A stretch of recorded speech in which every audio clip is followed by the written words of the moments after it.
സുരാജ് വ്ലോഗിലേക്ക് സ്വാഗതം. അപ്പോൾ നമ്മൾ കഴിഞ്ഞ ദിവസം ദിവസം കുളിക്കുന്ന സ്ത്രീകൾക്കൊക്കെ ഇതിനെക്കുറിച്ചിട്ടുള്ള വീഡിയോ, കുടിക്കാറുള്ള സ്ത്രീകളെക്കുറിച്ചിട്ടുള്ള വീഡിയോ നമ്മൾ ചെയ്തിട്ടുണ്ട്. അവർക്ക് വരുന്ന ഗുണാനുഭവങ്ങളെക്കുറിച്ചിട്ടുള്ള വീഡിയോ ആണ് ചെയ്തിട്ടുള്ളത്. അപ്പോൾ അത് കാണാത്തവരത് കാണുക. അതുപോലെ തന്നെ പലതരത്തിലുള്ള വീഡിയോസ്, നിങ്ങൾക്ക് ഉപകാരപ്രദമായിട്ടുള്ള വീഡിയോസ് നമ്മൾ ഇട്ടിട്ടുണ്ട്. ദിവസം പറയുന്ന പോലെ വീഡിയോ ഒന്ന് സബ്സ്ക്രൈബ് ചെയ്യുകയും തൊട്ടടുത്ത് കാണുന്ന ബെൽ ബട്ടൺ അമർത്തിയും ലൈക്കും ഷെയറിങ് കമൻറ്റുമൊക്കെ ചെയ്യുക. ഇന്ന് നമ്മൾ പറയാനായിട്ട് പോകുന്നത് 2025 ഡിസംബർ മാസത്തിൽ ഉള്ള ഫലങ്ങളെക്കുറിച്ചാണ്, പൊതുഫലങ്ങളെക്കുറിച്ചിട്ടാണ് പറയുക. അപ്പോൾ നിങ്ങളുടെ ജാതകമൊക്കെ വെച്ച് നിങ്ങളുടെ സമയമൊക്കെ നല്ലതാണോ ചീത്തയാണോ എന്നൊക്കെ നോക്കുക. നമ്മൾ പൊതുഫലമായിട്ടാണ് പറയുക. അപ്പോൾ അതുകൊണ്ട് നോക്കി ചെയ്യുക. അപ്പോൾ എല്ലാ ദിവസം പറയുന്നത് വടക്കും ഭാഗത്ത് കരുനീലി മഠത്തിലെ അമ്മയ്ക്ക്, ഭദ്രകാളി അമ്മയ്ക്ക് നമ്മൾ ക്ഷേത്രം പണിയുന്നതിന് വേണ്ടിയിട്ട് സ്ഥലം മേടിക്കാനായിട്ട് പോവുകയാണ്. അപ്പോൾ നമ്മുടെ നിങ്ങളെല്ലാവരും ഉള്ള പോലെ ഒന്ന് സഹകരിക്കുക. അപ്പോൾ നിങ്ങൾ കുറേ നാളായിട്ട് വീടുകളൊക്കെ വെക്കാനായിട്ട് നോക്കിയിട്ട് നടക്കുന്നില്ല, വാടക എടുക്കണം, അങ്ങനെയുള്ളവർക്കൊക്കെ ചെറിയ രീതിയിലുള്ള സഹായങ്ങളൊക്കെ അയച്ചു തരികയും, അപ്പോൾ അത് വാട്സാപ്പിൽ നാളെക്കൊന്ന് അയച്ചു തരികയൊക്കെ ചെയ്ത് കഴിഞ്ഞാൽ വേണ്ടി പൂജയൊക്കെ നടത്തി കഴിഞ്ഞാൽ നിങ്ങളെ വീട് പണിയാനും അല്ലെങ്കിൽ വീട് മേടിക്കാനും ദുരിതങ്ങൾ അപകടങ്ങളൊക്കെ മാറുന്നതിനൊക്കെ വേണ്ടിയിട്ട് നല്ലതായിരിക്കും. ചെയ്യാൻ താല്പര്യമുള്ളവർ അയക്കുക. ഗൂഗിൾ പേ നമ്പർ ഞാൻ മുന്നുള്ള ഈ വീഡിയോസിലൊക്കെ കൊടുത്തിട്ടുണ്ട്. അപ്പോൾ അത് അയക്കുക. അപ്പോൾ ഇന്ന് പരമ 2025 മാസത്തിൽ സർവ്വതല അഭിഷേകങ്ങൾ നൽകുന്ന നാളുകളെ കുറിച്ചിട്ടാണ്. പിന്നെ അതുപോലെ തന്നെ ഇപ്പോൾ എല്ലാ രാശിയെ കുറിച്ച് പറയുന്നുണ്ട്. മേടൻ രാശിയിലും എല്ലാം പറയുന്നുണ്ട്. ഞാനപ്പോൾ എഴുതി വെച്ചിട്ടാണ് പറയും. മേടൻ രാശിയിൽപ്പെട്ടിട്ടുള്ള നക്ഷത്രജാതരെ കുറിച്ചിട്ടാണ് പറയാം. അശ്വതി, ഭരണി, കാർത്തിക നക്ഷത്രജാതരെ കുറിച്ചിട്ടാണ് പറയാം. അപ്പോൾ അങ്ങനെ ഓരോ മേടൻ്റെ ഏത് രാശിയാണോ ആ രാശി നിങ്ങളുടെ ജാതകം വെച്ച് കറക്റ്റായിട്ട് നോക്കുക. പൊതുഫലമാണ് പറയുന്നത്. മേടൻ രാശിക്കാർക്ക് ഈ മാസത്തിൽ സാമ്പത്തിക തീരുമാനം അനുകൂലമായിരിക്കും. പല കാര്യങ്ങളിലും പലപ്പോഴും വരുമാനം ഇരട്ടിയാകുന്ന ഒരു ഇതുണ്ടാവാം. കൂടാതെ അമിത ചെലവുകൾ ഒഴിവാക്കുകയും ദീർഘകാല സമ്പാദ്യങ്ങൾ മുൻഗണനകൾ നൽകുകയും ചെയ്യേണ്ടതാണ് മേടൻ രാശിക്കാർ. അതുപോലെ ഇടവൻ രാശിപ്പെട്ടിട്ടുള്ള നക്ഷത്രക്കാരാണ് പറയുന്നത്. ഇടവൻ രാശി പലപ്പോഴും സാമ്പത്തിക സ്ഥിരത മികച്ചതായിരിക്കും. അതുമാത്രമല്ല പലപ്പോഴും കുടുംബ ചെലവുകളൊക്കെ ഉണ്ടാകുന്നുള്ള സാധ്യതയുണ്ട്. നേരത്തെ നടത്തിയ നിക്ഷേപങ്ങൾ മന്ദഗതിയിലുള്ളതായിരിക്കും. അതുമാത്രമല്ല സാമ്പത്തിക മെച്ചമായിരിക്കും. എന്തെങ്കിലും വരുമാനം വർദ്ധിക്കും. ഇനിയിപ്പോൾ മിഥുൻ രാശിനെ കുറിച്ചിട്ടാണ് പറയാം. മിഥുൻ രാശിക്കാർക്ക് പല വിധത്തിലുള്ള മാറ്റങ്ങൾ സംഭവിക്കുന്നു. പലപ്പോഴും ബിസിനസ് നേട്ടങ്ങൾ കൊണ്ടുവരുന്നു. അമിതമായി ക്രെഡിറ്റ് നൽകുന്നത് ഒഴിവാക്കുകയോ അപകടകരമായി സാമ്പത്തിക തീരുമാനം എടുക്കുകയോ ചെയ്യുന്നത് ഒഴിവാക്കണം. ഇത് നിങ്ങളുടെ ജീവിതത്തിൽ സന്തോഷം സമാധാനം കൊണ്ടുവരും. കർക്കിടക രാശിക്കാർക്ക് ജോലി സംബന്ധമായ സംഭവിക്കാനുള്ള സാധ്യതയുണ്ട്. മാത്രമല്ല സാമ്പത്തിക മെച്ചമായിരിക്കും, മികച്ചതായിരിക്കും. ഭാവിയിലുള്ള സാമ്പത്തിക മികച്ചതായിരിക്കും. എങ്കിലും അല്പം ശ്രദ്ധിക്കണം. നിസ്സാരമെന്ന് തോന്നുന്ന പല കാര്യങ്ങളും പ്രശ്നത്തിലേക്ക് എത്തിച്ചേരാവുന്നതാണ്.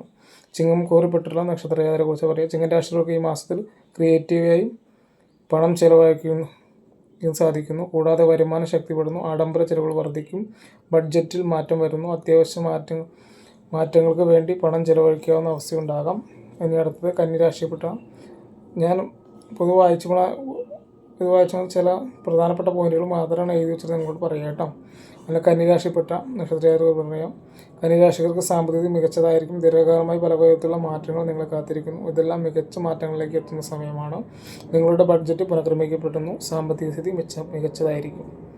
അയാൾ പറയാൻ പോകുന്ന തുലാം രാശിയിട്ടിട്ടുള്ള നക്ഷത്രജാതരെ കുറിച്ചിട്ട് പറയാം. തുലാം രാശിക്കാർ ഡിസംബർ ബിസിനസ്സിന് സംബന്ധമായി മികച്ച സമയമാണ്. ഇതുമാത്രമല്ല പല കോണിൽ നിന്നും വരുമാനം വർദ്ധിക്കുന്നു. കൂടാതെ ജീവിതശൈലി മാറ്റങ്ങൾ നിങ്ങളെ കൂടുതൽ സന്തോഷത്തിലേക്ക് എത്തിക്കും. സാധ്യമാകുന്നിടത്ത് നിന്നെല്ലാം നിങ്ങൾക്ക് സാമ്പത്തിക മാറ്റങ്ങൾ ഉണ്ടാകാനുള്ള സാധ്യതയുണ്ട്. വൃശ്ചിക രാശിക്കാരായിട്ടുള്ള നക്ഷത്രത്തെക്കുറിച്ച് പറയാം. വൃശ്ചിക രാശിക്കാർക്ക് ഡിസംബർ മാസത്തിൽ ശക്തമായ സാമ്പത്തിക സ്ഥിരത ഉണ്ടായിരിക്കും. പലപ്പോഴും നിക്ഷേപങ്ങളിൽ നിന്ന് നേട്ടങ്ങൾ തേടിയെത്തും. സാമ്പത്തികമായി ഉണ്ടാകുന്ന മാറ്റം അത്ഭുതപ്പെടുത്തും. ദീർഘകാലമായി ആസൂത്രണം ചെയ്യുന്നത് ഇതുപോലെ കാര്യങ്ങളൊക്കെ നടക്കും. അതുപോലെ തന്നെ ധനുരാശിപ്പെട്ട ധനുക്കൂറുകാരെ കുറിച്ചിട്ട് പറയാം. ധനുരാശിക്കാർക്ക് ഡിസംബർ മാസത്തിൽ പുതിയ മാറ്റങ്ങൾ തേടിയെത്തും. അതെല്ലാം തന്നെ സാമ്പത്തിക സ്ഥിതി മികച്ചതായിരിക്കും. സാമ്പത്തിക സമ്മർദ്ദം കുറഞ്ഞ് എന്ന് തന്നെ പറയാവുന്നതാണ്. അനാവശ്യ സമ്മർദ്ദം പല കാര്യത്തിലും ഉണ്ടായിരിക്കും. സാമ്പത്തിക സ്ഥിതിയെയും ബാധിക്കാവുന്നതാണ്. ഇനി മകരം രാശിക്കാരെ കുറിച്ച് പറയാം. മകരം രാശിക്കാർ സാമ്പത്തിക വളർച്ച വലുപ്പം ശ്രദ്ധിക്കേണ്ടതുണ്ട്. പലപ്പോഴും ശക്തമായ ഒരു മാസമാണ് എന്നതിൽ സംശയമുണ്ട്. കരിയർ മുന്നേറ്റത്തിന് ഏറ്റവും അനുകൂലമായ സമയമാണ്. അതുമാത്രമല്ല വരുമാനം ഇരട്ടിയാവുകയും ചെയ്യുന്നു. നിക്ഷേപങ്ങൾക്ക് നല്ല സമയമൊക്കെയാണ്. അപ്പോൾ കറക്റ്റായിട്ട് ചെയ്യുക. ഇനി അടുത്തത് കുംഭൻ രാശിക്കാരെ കുറിച്ചിട്ട് പറയാം. കുംഭൻ രാശിക്കാർക്ക് ഡിസംബർ മാസത്തിൽ സ്ഥിരമായ വരുമാനം തുടരുന്നു. പക്ഷേ ആരോഗ്യപരമായ ബന്ധപ്പെട്ട ചിലവുകൾ വർദ്ധിക്കുന്ന സാധ്യതയുണ്ട്. നിങ്ങളുടെ സാമ്പത്തിക ശ്രദ്ധാപൂർവ്വം കൈകാര്യം ചെയ്യുന്നതിന് ശ്രദ്ധിക്കണം. അതുമാത്രമല്ല അനാവശ്യ കാര്യങ്ങൾ അമിതമായി ചിലവഴിക്കുന്നതിൽ ശ്രദ്ധ വേണം. മീനം രാശിപ്പെട്ടിട്ടുള്ള മീനം രാശിക്കാർക്ക് സാമ്പത്തികം മികച്ചതായിരിക്കും. പലപ്പോഴും സാമ്പത്തിക സ്ഥിരത മെച്ചപ്പെടുന്നു. എന്നാൽ കൃത്യമായ ആസൂത്രണം എല്ലാ കാര്യത്തിലും പണം പലപ്പോഴും ദീർഘകാല നേട്ടങ്ങൾ കൊണ്ടുവരുന്നു.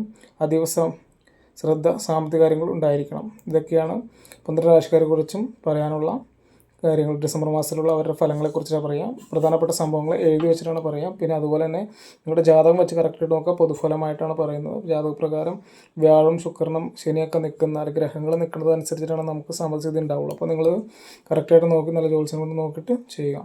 പല ദിവസം പറയുന്നല്ലോ, വീഡിയോ ഇഷ്ടപ്പെടുകയാണെങ്കിൽ സബ്സ്ക്രൈബ് ചെയ്യും, തൊട്ടടുത്ത് കാണുന്ന ബെല്ലൈക്കൺ അമർത്തുകയും ലൈക്ക് ചെയ്യും, ഷെയർ ചെയ്യുകയൊക്കെ ചെയ്യുക. നിങ്ങൾക്ക് കിട്ടിയ ഉപകാരം നിങ്ങൾ മറ്റുള്ളവർക്ക് ഷെയർ ചെയ്ത് കൊടുക്കുക. അതുപോലെ തന്നെ വടക്കും ഭാഗത്ത് വരുന്നത് നമ്മുടെ ക്ഷേത്രം പണിയുന്നതിന് വേണ്ടി നമ്മൾ സ്ഥലം മേടിക്കാനായിട്ട് പോകുന്നുണ്ട്. അപ്പോൾ നിങ്ങളാൽ കഴിയുന്ന സംഭാവനകളൊക്കെ ചെന്ന് സഹകരിക്കുക.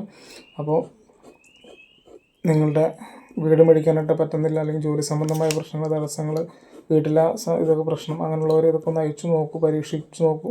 അതിൻ്റെ പേര് നാളെ ആ നമ്പറിൽ തന്നെ വാട്സാപ്പിൽ ചെയ്യൂ. നിങ്ങൾ സർവ്വത്തിൽ ഐശ്വര്യങ്ങളും അഭിവൃദ്ധിയൊക്കെ ഉണ്ടാവട്ടെ എന്ന് പ്രാർത്ഥിച്ചുകൊണ്ട് ഇന്നത്തെ ഈ ചെറിയ വീഡിയോ അവസാനിപ്പിക്കുന്നു.